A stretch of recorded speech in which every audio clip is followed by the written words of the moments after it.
नमस्कार, आपण पाहत आहात डहाणू मित्र न्यूज नेटवर्क. मी रिया रुपेश पवार महाळिंगेकर आपलं सगळ्यांचं सहर्ष स्वागत करते. पाहूयात काही ठळक आणि महत्त्वाच्या घडामोडी.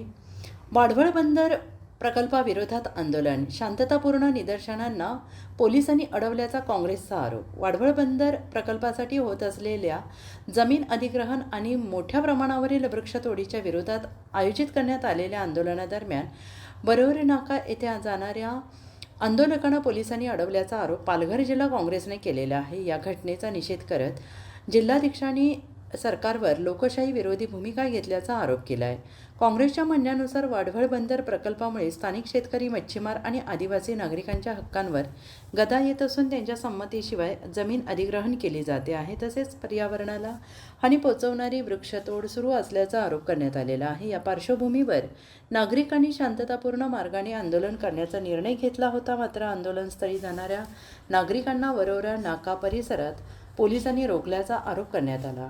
शांततेच्या मार्गाने आंदोलन करणाऱ्या नागरिकांना अडवणे हे लोकशाहीच्या मूलभूत तत्वांच्या विरोधात असल्याचं काँग्रेसचे पालघर जिल्हा अध्यक्ष सत्यम ठाकूर यांचं म्हणणं आहे. पुढे ठाकूर यांनी म्हटलंय की लोकशाहीमध्ये प्रत्येक नागरिकाला शांततापूर्ण आंदोलन करण्याचा आणि आपले मत मांडण्याचा घटनात्मक अधिकार आहे. नागरिकांचा आवाज दडपण्याचा प्रयत्न हा लोकशाहीला बाधा आणणारा आहे.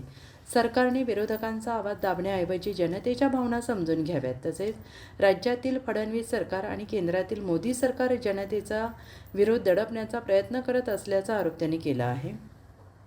संविधान आणि लोकशाही मूल्यांवर विश्वास ठेवून वाढवण बंदर प्रकल्पाविरोधातील संघर्ष यापुढेही सुरू राहील असा निर्धार त्यांनी व्यक्त केला आहे. नमस्कार, मी कॅप्टन सत्यम ठाकूर एक अति महत्त्वाच्या आणि तातडीच्या विषयावरती हा व्हिडिओ बनवत आहे. उद्या 21 जुलैला सकाळी वाढवण बंदराच्या कामाची सुरुवात करायला आणि त्या ग्रीनफील्ड हायवे जो आपला तवा ते वाढवणला जात आहे, जो प्रस्तावित हायवे आहे, त्याच्यासाठी तिकडे भूसंपादन आणि मोठे मोठे वृक्ष आणि सगळे हजारो वृक्ष छाटणीसाठी फार मोठा ताफा पोलिसांच्या आणि सरकारी यंत्रणांच्या आणि त्या प्रायव्हेट कंपनीला घेऊन सरकार तिथे पोहोचतंय असं आम्हाला समजलंय. तर मी माझ्या भागातील डोंगरीपासून ते सागरीपर्यंत सर्व गावातील कार्यकर्ते, नागरिक, संघटनेची लोक सगळ्यांना कळकळीचे आव्हान विनंती करतो की उद्या जास्तीत जास्त संख्येने आपण त्या लढ्यात तिथे जे वाढवणचे आपले स्थानिक भूमिपुत्र तिथे लढत आहेत त्यांच्या त्या लढ्यात आपल्याला सगळ्यांना सहभागी व्हायचे आहे. उद्या आज ते तिथे आहेत, उद्या आपल्या सगळ्यांच्या घरापर्यंत पोहोचतील. ही बाब आपल्याला लक्ष घ्यायची आहे. हा विनाशकारी प्रकल्प आता आहेतच, पण अजून भूसंपादनाची प्रक्रिया संपूर्णपणे झालेली मिळत नाही. लोकांची तक्रारी, लोकांचे उरलेले पैसे आणि बऱ्याचशी गोष्टी जे कोर्टात पेंडिंग आहेत हे असताना भूसंपादन आणि वृक्ष छाटणीसाठी हे सरकार येत आहेत. तर जास्तीत जास्त संख्येने उद्या सकाळी वरोर नाका येथे आपण तिकडे पोहोचावं. आपण त्या भूमिपुत्रांच्या आंदोलनात स्वतः आपण इथले भूमिपुत्र आहोत, आपण सहभागी व्हावं आणि जास्तीत जास्त संख्येने आपण यांना जाब विचारून आणि यांची तिकडनं हकालपट्टी करावी ही मी आपल्याला विनंती करतो. काय उठणार आम्ही? काय तुमचं काय म्हणणं? आम्हाला पुढे जायचं आहे वरोरला. आंदोलन करायचा अधिकार आहे की नाही?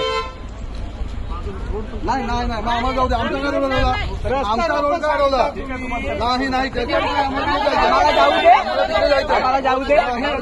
सोडा ना, नाही आम्हाला थोडा पहिले नाही, आम्हाला थोडा पहिले एवढा बंदोबस्त वगैरे तरी आम्हाला जाऊ देत नाही. सर्वसामान्य नागरिकांना तुम्ही जाऊ देत नाही. आमचा रोड का बंद केला? पहिले आम्हाला जाऊ द्या. एकाने पण उठायचं नाही जागेवरून. आम्ही रोड बंद नाही केलाय. आमचा रोड तुम्ही बंद केला.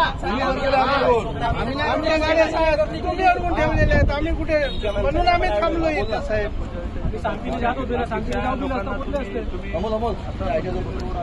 तुम्हाला मी आमचा अडवलाय.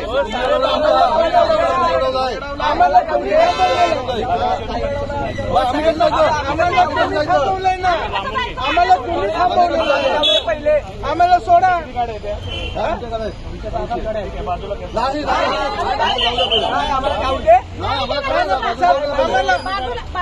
आम्हाला सोडा ना.